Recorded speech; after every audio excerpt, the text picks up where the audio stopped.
یروشلم یعنی وہ شہر جسے یہودی، مسیحی اور مسلمان مقدس زمین کے طور پر جانتے ہیں، لیکن یہ بات شاید بہت کم لوگ جانتے ہیں کہ اس قدیم شہر کے ایک علاقے کا تعلق انڈیا سے ہے۔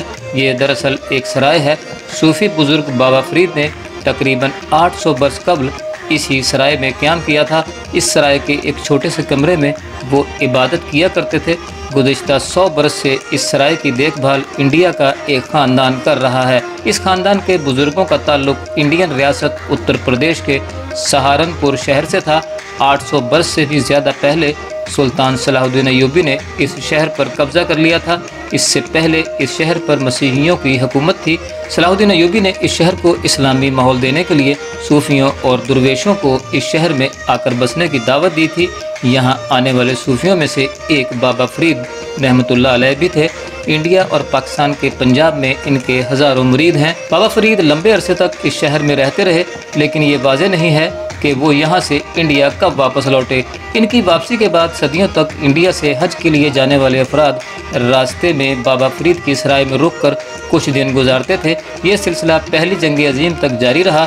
اس درمیان مسجد اقصی اور شہر کی دوسری اسلامی عمارتوں کی حالت اچھی نہیں تھی۔ ان دنوں عرب ممالک بھی غریب تھے۔ اگر دولت تھی تو بھارتی نوابوں اور سلطانوں کے پاس۔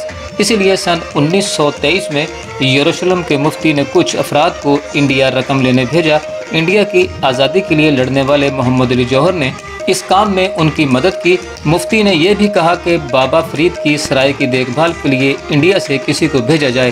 اس طرح سن 1924 میں نذیر حسن انصاری نام کے ایک نوجوان کو اس کام کے لیے یروشلم بھیجا گیا، جہاں جا کر انہوں نے اس سرائے کی دیکھ بھال شروع کر دی۔ کچھ عرصے بعد انصاری نے ایک فلسطینی لڑکی سے شادی کر لی اور یروشلم کے ہو کر رہ گئے۔ جب میں پرانے شہر میں واقع اس انڈین سرائے پہنچا تو انصاری کی 2 پوتیوں نے میرا خیر مقدم کیا۔ دونوں بہنیں، ان کے شوہر اور ان کے بچے بھی ابھی بھی اسی سرائے کے اندر رہتے ہیں۔ سرائے میں داخل ہونے کے لیے ایک بڑا پھاٹک ہے۔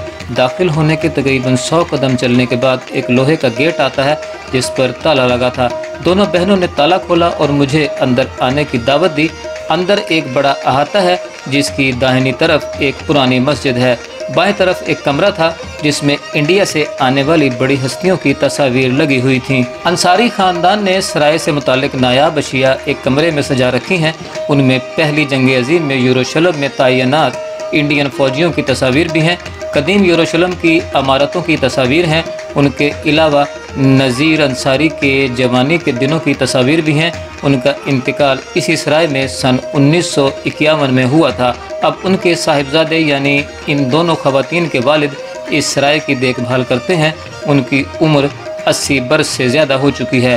جب میں وہاں پہنچا اس وقت وہ اردن گئے ہوئے تھے۔ اس کے بغل میں اس کمرے کا دروازہ ہے جہاں بابا فرید الدین گنج شکر رہا کرتے تھے۔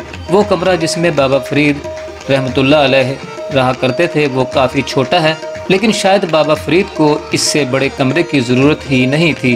بیشتر وہ اس کمرے کے تہہ خانے میں عبادت کیا کرتے تھے۔ دونوں بہنوں میں سے چھوٹی بہن نور جہاں نے مجھے بتایا کہ دادا بتاتے تھے کہ بابا فرید ایک بار میں 40 دنوں تک لگاتار اس تہہ خانے میں بند ہو کر عبادت کیا کرتے تھے۔ بابا فرید کے نجی استعمال کی کوئی چیز اس تہہ خانے میں موجود نہیں ہے، لیکن ان کی یادیں، ان سے وابستہ داستانیں اس سرائے اور اس شہر میں آج بھی سنائی جاتی ہیں۔ اس سرائے پر انڈیا کا مالکانہ حق ہے۔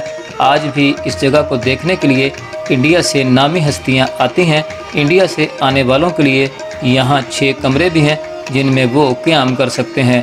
یروشلم میں کئی جنگیں ہوئیں اور یہ شہر کئی بار اجڑا، لیکن انڈیا اور بابا فرید سے منسوب یہ کونا 800 سال بعد بھی آباد ہے۔